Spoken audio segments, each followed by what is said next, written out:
Comenzamos, señoras y señores, la tertulia en este martes que es 16 de julio del año 2024. Hoy la mesa corresponde al análisis internacional que vamos a desarrollar con los dos anfitriones habituales. Ellos dos solos. Acá están, junto a nosotros, Gustavo Calvo, conductor de La Hora Global acá en Radio Mundo. Buen día, Gustavo. Buenos días, Emiliano, ¿se me escucha bien? Se te escucha perfecto. Leo Harari desde París, buen día. Tenemos un par de temas para discutir con ustedes en el día de hoy. El primero, bastante obvio, seguramente los oyentes se lo imaginan. En Estados Unidos comenzó ayer la Convención Nacional del Partido Republicano, que sesionará hasta este jueves. Y en el primer día de deliberaciones ya se oficializó la nominación de Donald Trump como candidato a presidente. Así hablaba durante la votación Eric Trump, hijo del empresario y político, representante además del estado de Florida.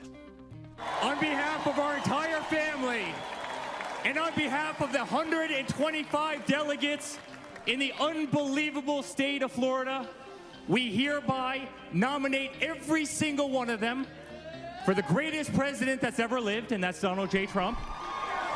En nombre de toda nuestra familia y en nombre de los 125 delegados del increíble estado de Florida, por la presente nominamos a cada uno de ellos para el mejor presidente que jamás haya existido, y ese es Donald J. Trump, declarándolo por la presente el candidato republicano a la presidencia de los Estados Unidos de América, decía Eric. El exmandatario, que sobrevivió el sábado a un intento de asesinato, aprovechó la ocasión para anunciar su compañero de fórmula, J.D. Vance, un joven senador de 39 años. En un posteo que publicó en su propia red social, Trump destacó el pasado de Vance en el cuerpo de marines, sus credenciales académicas, porque estudió Derecho en la prestigiosa Universidad de Yale, y también su éxito como escritor. Vance ha sido un acérrimo defensor de las políticas del expresidente desde la Cámara Alta. Ahora, mientras eso ocurría al interior de su partido, Trump tuvo otra buena noticia cuando una jueza del estado de Florida desestimó la causa penal en su contra por mala gestión de documentos clasificados, alegando que se había designado de manera incorrecta al fiscal del caso. Trump, que considera que todas las acusaciones en su contra forman parte de un plan de persecución, comentó que esa resolución de ayer debería ser solo el primer paso, seguido por el abandono de todas las cacerías de brujas, como las definió. Paralelamente, la prensa informó que sus rivales en el Partido Demócrata cayeron en un estado sombrío después del intento de homicidio y de estas noticias judiciales. Debido al magnicidio frustrado, resolvieron suspender de manera temporal la propaganda de la campaña a favor de la reelección de Joe Biden, y algunas voces aparecieron señalando que ya se resignaron a una victoria del expresidente. Estimados, ¿cómo han visto todo este cóctel de novedades en torno a Donald Trump en tan pocas horas? 3 días o menos de 3 días. ¿Quién empieza? ¿Gustavo?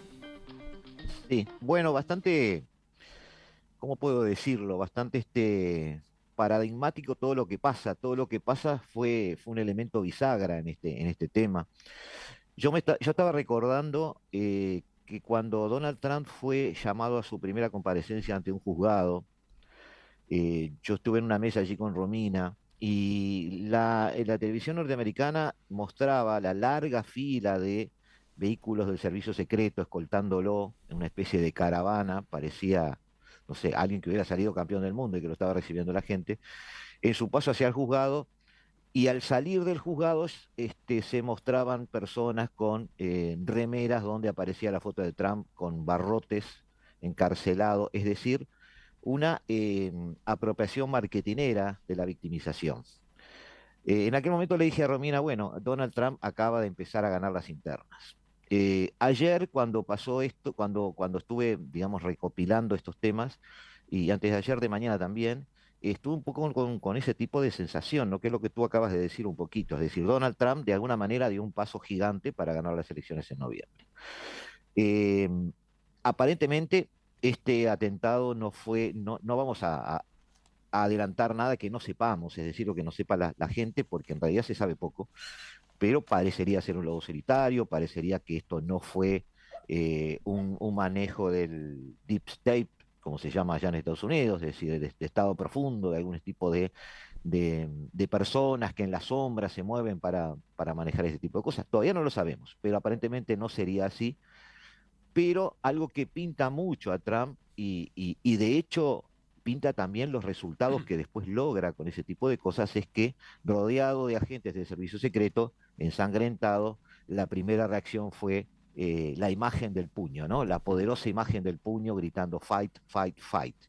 Sí, sí, el Mucho, instinto de Trump en materia de comunicación es formidable, ¿no? es tremendo, ¿Cómo, es apabullante. cómo Da resolvió miedo, allí, ¿no? en el Pero nerviosismo de una circunstancia como esa, acabando de salvarse la vida por milagro, mientras se levantaba, mientras se recuperaba, mientras lo sacaban, porque capaz que había algún disparo más, cómo encontró la manera de posar, entre comillas, para una foto que ahora es icónica, ¿no? obviamente, y lo que ahora va a suceder en el periodo, en este futuro cercano, en estas horas inmediatas que ya está sucediendo en la Convención Republicana, es que él va a estar un día sí y otro también sometido a un baño de masas, ¿no? Eso es lo que buscan.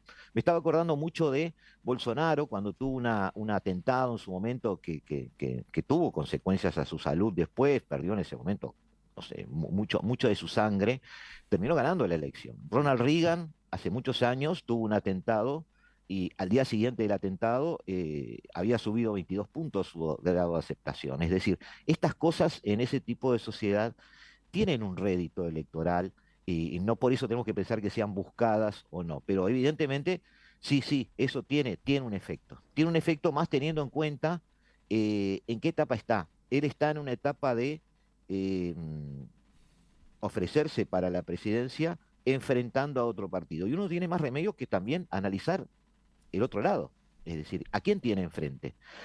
Em, el Partido Demócrata realmente con esto creo que desde el punto de vista electoral sufrió un golpe. Creo que además la discusión de la semana pasada ya caducó, es decir, esa discusión de si Joe Biden debería o no abandonar la candidatura. Yo creo que el Partido Republicano hizo un análisis de tratar de minimizar daños y se dio cuenta que la sustitución del candidato es muchísimo más dañina que mantenerlo. Cualquiera que viniera iba a sacar menos votos que los que sacaría Biden, aún perdiendo. Así que creo que el Partido Demócrata también en estas horas está definiendo una estrategia a largo plazo, sacrificando sus dos peones ahora, llámese Biden y llámese quien podría ser su candidato a vicepresidente, porque no tenía yo claro que fuera Kamala Harris, y apostar a, como tú dijiste en tu introducción, una cierta resignación a dejar pasar este periodo y tener buenos candidatos que no los ha tenido últimamente para la elección siguiente. En Le- cuanto al vicepresidente, tú diste un panorama interesante, pero además es un vicepresidente que se pronunció, y yo agregaría que eso no fue dicho, se pronunció muy claramente sobre dos aspectos muy básicos y muy importantes y muy definitorios hoy en política exterior, que es un senador que es absolutamente pro-israelí desde el punto de vista del manejo de la política de Medio Oriente, y es tremendamente opositora a las ayudas que se le dan desde el punto de vista militar a Ucrania. Eso también marca un perfil que además coincide con el perfil del candidato, ¿no? Ujú. Marco Rubio quedó por el camino, Tim Scott también, el senador de Carolina del Sur, que se había mencionado un poco su forma de poder acercarse a Trump como un posible candidato a vicepresidente. Pero creo que el Partido Republicano está con viento a favor y definiendo temas en forma muy clara. Y bueno, como en toda democracia, el final del partido, el silbato del árbitro, se dan las urnas. Pero por ahora, un enorme paso de Donald Trump hacia el logro de llegar a la Casa Blanca. Leo, te dejamos hablar a ti ahora. David Después, Mendoza, después de esta intervención inicial de Gustavo, que parece que compensó, digamos, su ausencia en la tertulia internacional anterior. Perdón, perdón, no, perdón. está bien, no tengo más nada que decir. Hasta luego, muchachos. No, es un tema que se puede agarrar por muchos lados, pero Gustavo empezó diciendo se sabe poco todavía, lo que es un hecho. Eh, eh, es, ¿Qué es cierto? para empezar, es cierto que Trump está en una racha de muy buena suerte.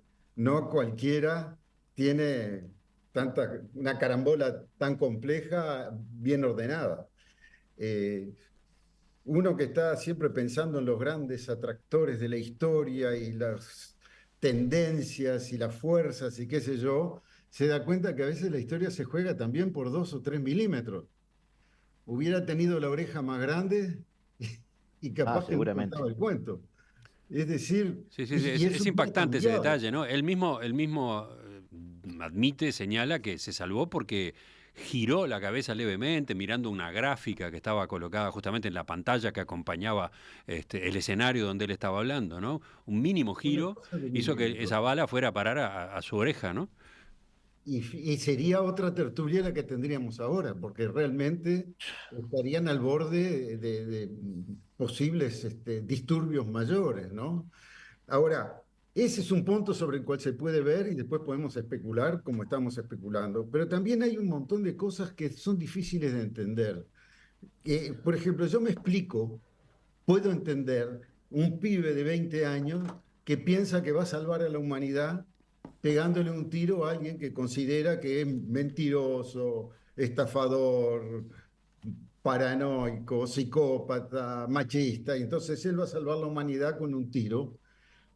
Eso es lógico. Lo que yo no encuentro lógico es que haya un país en donde se puede comprar un arma de guerra en el supermercado y donde papá, cuando el chico no había nacido, ya tenía el fusil colgado del perchero ahí con los paraguas al lado de la puerta de entrada.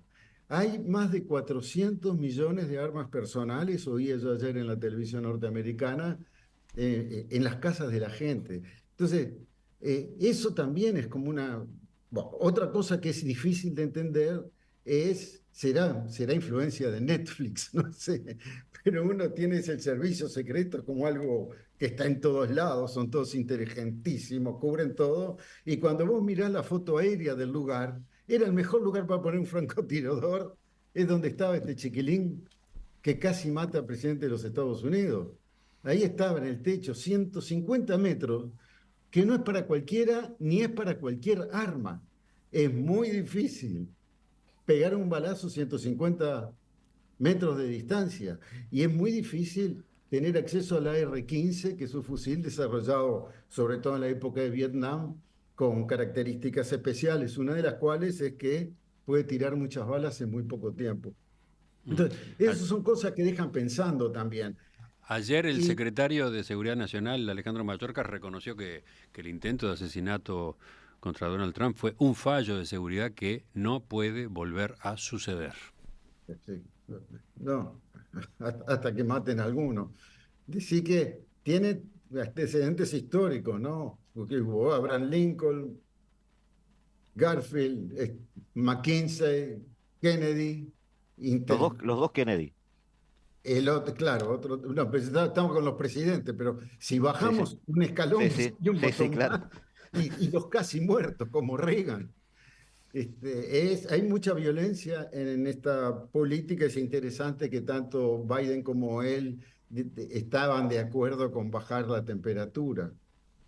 Y estoy de acuerdo también con que esto ayuda a la campaña de Trump. Y pienso que los 3 meses que quedan por delante son suficientes como para que pueda pasar cualquier otra cosa en un mundo incierto como en el que vivimos. Pero especular más políticamente me parece un poquito, hay que sacar la guitarra, porque no sabemos muy bien qué va a pasar, excepto las cosas que se ven, pero no de las que se están hablando. Por ejemplo, ayer yo me comí la convención hasta que me dormí de madrugada acá, y es un gran espectáculo. Y una de las cosas notables es el nepotismo trumpiano, es decir, su familia está en todos lados, excepto la gran ausencia de Ivanka y Jared, que la primera vez que fue presidente Trump, Ivanka estaba en todos lados, era como la vicepresidenta. Y el Jared, su marido, ocupó un lugar muy importante. Ahora ni siquiera aparecieron. En cambio, los hijos están ocupando lugares. Esos son pistas un poco bueno, del estilo que estamos viendo. Otra cosa es que el Partido Republicano no parecía una convención republicana, era una convención del MAGA, era una convención trumpiana. Ahí ha habido un cambio en el Partido Republicano notable.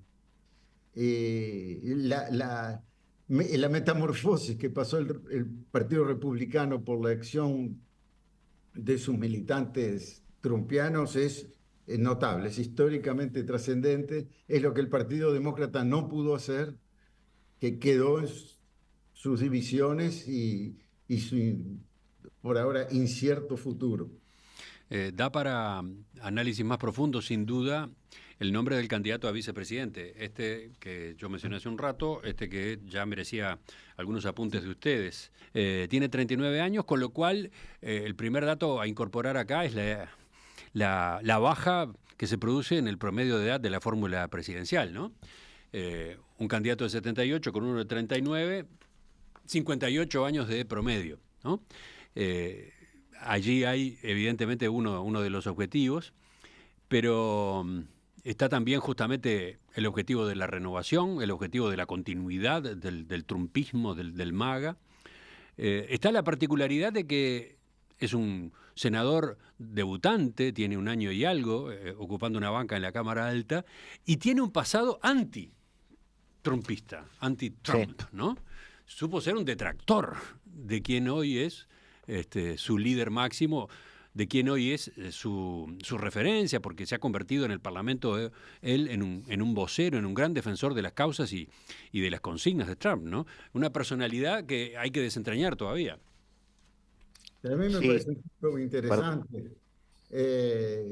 Interesante porque es joven, pero no tanto, y tiene una vida intensa. Él cuenta ahí, tiene un bestseller del cual solo leí el resumen y no me dio como para leer más tampoco, pero de haber nacido en una familia muy, muy pobre, con padre drogadicto, con problemas de hambre y de miseria, y el divorcio muy joven. El apellido que usa es el de la mamá, desde que se separaron con el padre cuando era muy pequeño. Y transformó todo eso en una novelita autobiográfica. No le fue tan mal. Ha buscado su lugar en el mundo, porque pasó de ser marín a estudiar cuando murió su abuelita, que era la que ocupaba el lugar de la mamá, digamos, por lo menos según lo que cuenta en el libro. Pero es un tipo con mucho vivido, y es un tipo que hace contacto también con la masa, digamos, con la verdadera carne del populismo. Eso es por el lado fuerte, porque es un aporte importante. Una cosa es el populismo demagógico de carisma people, como tiene Trump, y otra cosa es el tipo que la vivió, la conoce. Ahora, decíamos que tiene una trayectoria muy variada porque es licenciado en Ciencias Políticas, Filosofía y Derecho, estudió en Yale, tiene ese origen modesto, pero le ha ido muy bien al punto de que hoy es inversor en capital de riesgo en sectores de la tecnología, ¿no? Sí, debe ser un tipo muy capaz. Su punto vulnerable, digamos, es el hecho de que ideológicamente se ha dado vuelta espectacularmente. Salvo que coherente en cuanto a su conservadurismo católico, que es fuerte y está presente en su vida, pero el hecho de que está comparando a Trump con Hitler no hace tanto. Sí. Él dijo textualmente, I am a never Trump guy. Soy un tipo de Trump jamás. Y ahora no hay otra cosa en el mundo más importante que Trump.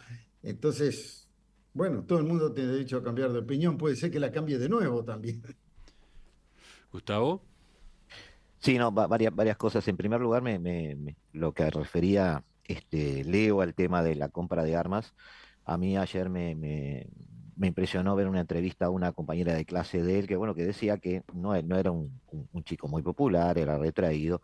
Lo conocía porque pertenecía al club de tiro del colegio. Es decir, el colegio tiene un club de tiro, como muchos otros colegios. Ahora, pasando un poco por la convención, sí, tiene razón Leo en el sentido de que más que republicana esto parece el partido de Trump, ¿no? Ujú. La convención estaba incluso manejada día por día en cuanto a temas, a un orden temático. El primero era cómo hacer que Estados Unidos vuelva a ser rico. El segundo, cómo hacer que Estados Unidos vuelva a ser seguro. Cómo hacer que Estados Unidos vuelva a ser fuerte. Cómo hacer que Estados Unidos, obviamente al final, vuelva a ser grandioso o más grande. Todo muy, muy, muy trampiano. En cuanto a Vance, tiene un perfil muy conservador, eso es cierto. Está en un lugar donde tenemos que empezar a pensar que Trump está manejando un sucesor para algo que podríamos llamar su legado dentro del Partido Republicano.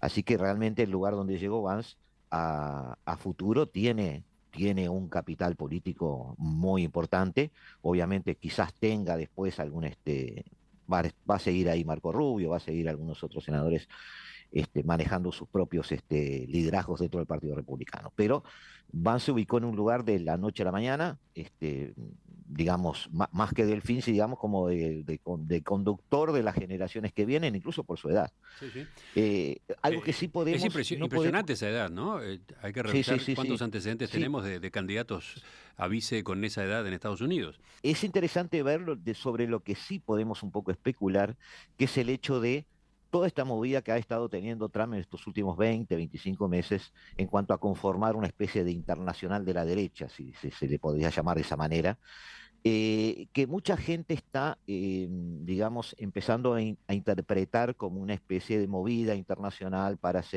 manejar una especie de coordinación de partidos con esos perfiles. Me parece que quienes están analizando esto se están apurando un poco, estamos metiendo a la misma bolsa perfiles muy diferentes y recordemos que para Donald Trump lo importante, a diferencia de otros presidentes, no es la economía, sino la política exterior. Trump es alguien que se ve dirigido a volver a Estados Unidos aislacionista, proteccionista. Él no duerme una noche por algo que pasó en el mundo, no deja de dormir por un índice de inflación o un índice de desempleo. Tiene ese perfil. No es alguien que podríamos llamar, por ejemplo, ahora que está de moda, libertario, por ejemplo. ¿Tá? Por más que se haya abrazado con Milei, digamos, y tenga un poco toda esa impronta de show, digamos, que tienen ambos. De hecho, muchas de las nuevas derechas, en Estados Unidos sobre todo, no se consideran liberales estrictamente desde el punto de vista económico. Muchas de ellas apuntan a un proteccionismo muy férreo. Desde el punto de vista político, apuntan a una vuelta, como dije recién, al aislacionismo de principios del siglo XX. Y bueno, hay que ver si esa especie de sociedades que ha empezado o puentes que ha empezado a atender Trump, en una segunda presidencia pudieran tener un rédito político. Eso va a ser algo muy interesante de analizar. Qué está pasando, qué podría pasar con el Partido Republicano en Francia, que hoy está un poco de capa caída, pero está allí, ¿El un Partido Macron Republicano? descendiendo. Los republicanos Los de francés. republicanos, de acuerdo, perdón. Sí. No se llama estrictamente así, perdón, cometí yo el error de nombrarlo así. ¿Qué puede pasar con este Vox que ha cambiado de bando en Bruselas? De Meloni pasó a Orbán. ¿Qué puede pasar con Holanda? ¿Qué puede pasar con el propio Milei? Es decir, muchos están allí asistiendo a sus meetings, asistiendo a sus fiestas, reuniéndose muy seguido. Y bueno, Trump también tiene allí todo un tema para analizar si llega a la presidencia, porque la política exterior de él realmente está llena de desafíos por un lado y por otro lado llena de preguntas más que de respuestas, ¿no? Es un punto importante, interesante lo que dice Gustavo, que acá en Europa se ve todos los días. No es la misma extrema derecha, la de Orbán, que la de Salvini, por ejemplo, o mismo la de Marie Le Pen. Hay una extrema, por lo menos dos grandes corrientes. Una que es anclada en el nacionalismo, en donde el enemigo principal es el extranjero, el migrante, y donde las consignas son todas nostálgicas, mirando hacia atrás. Y hay una extrema derecha populista, que está siempre sobre la ola de la bronca, de lo que no nos dan y nos deben, de las injusticias, de las élites que no escuchan al pueblo y que tiene una característica fundamental, que es el contacto del líder, del caudillo, del aspirante a caudillo, directamente con el pueblo, pasa por encima de las estructuras partidarias, etcétera. Funcionan diferente. Han tratado de juntarse. Yo ya he hablado en otras tertulias sobre Steve Bannon. Steve Bannon ha estado acá en Europa tratando de hacer una internacional de la derecha. Funciona 3 meses y después se pelean.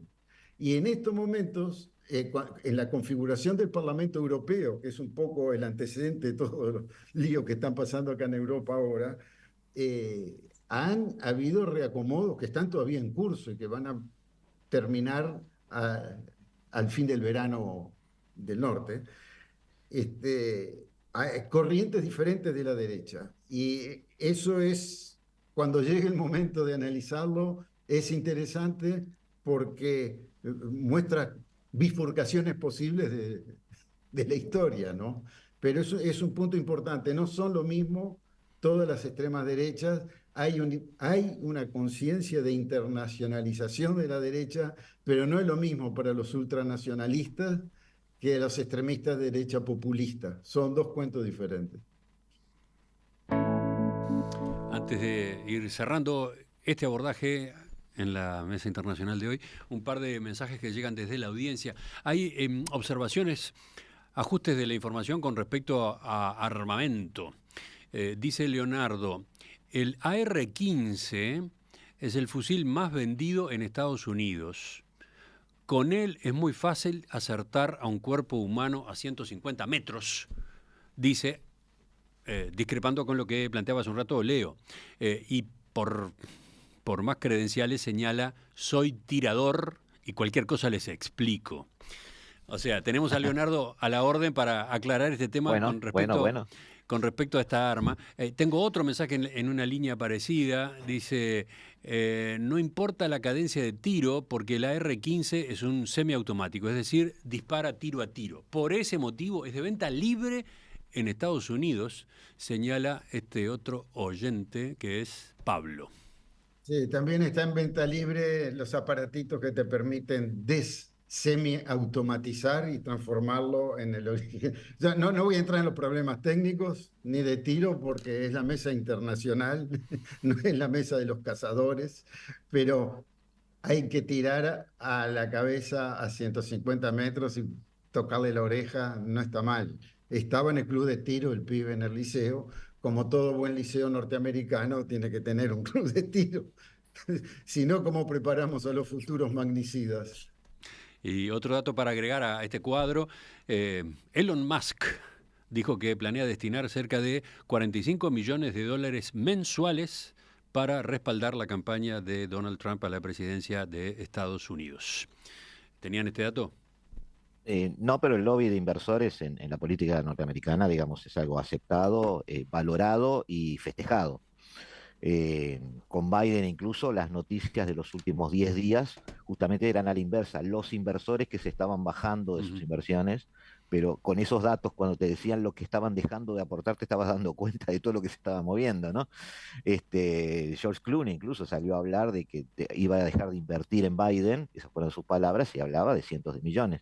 De alguna manera, sí, la política norteamericana sale cara, es candidato no solo el que tiene más votos, sino para llegar a ver si tiene votos, tiene que tener dinero de entrada, es decir, tiene que venir con las alforjas llenas para su candidatura ya desde el punto de vista regional. ¿Clooney no sería un buen candidato? Clooney sería un buen candidato, sí.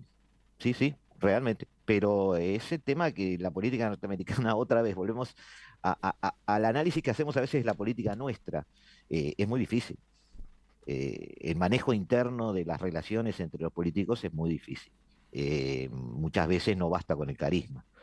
Por eso digo que tanto Biden como Trump han sabido moverse en ese terreno, y más allá de las críticas que uno pueda tener sobre uno sobre otro, ese manejo no es para cualquiera. ¿Ibas a agregar algo, Leo? Te escucho Así, Estaba con un tono con como ganas de de fascinado, decir no sé qué pasa.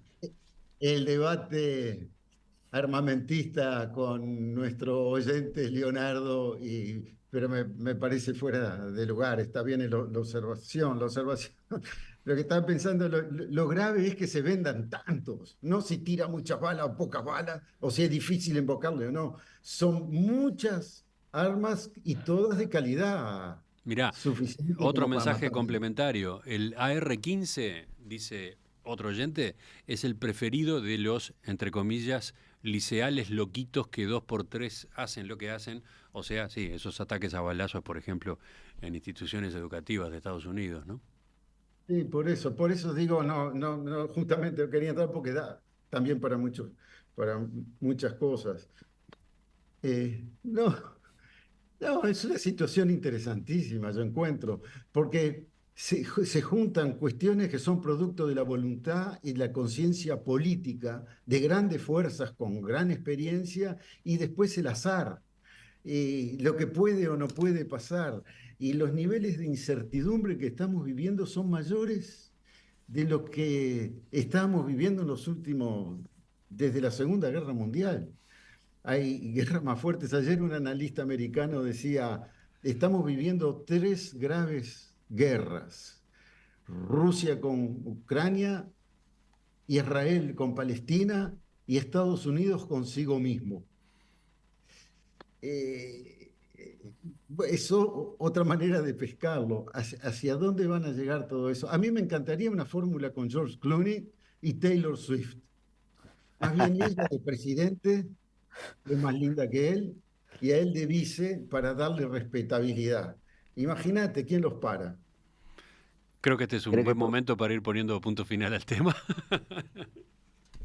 ¿O ibas a comentar esa idea de fórmula tú, Gustavo? No, no, no, no, no, no, no.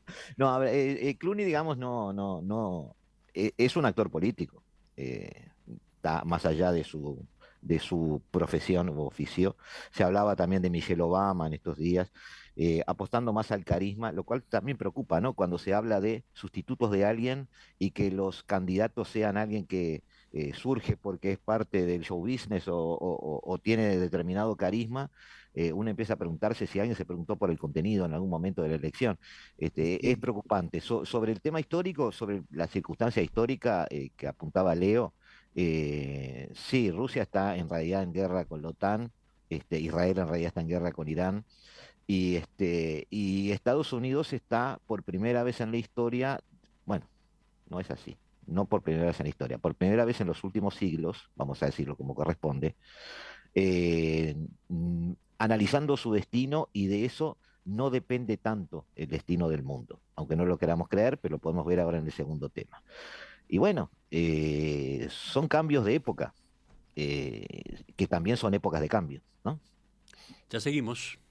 Ya volvemos con la mesa de análisis internacional.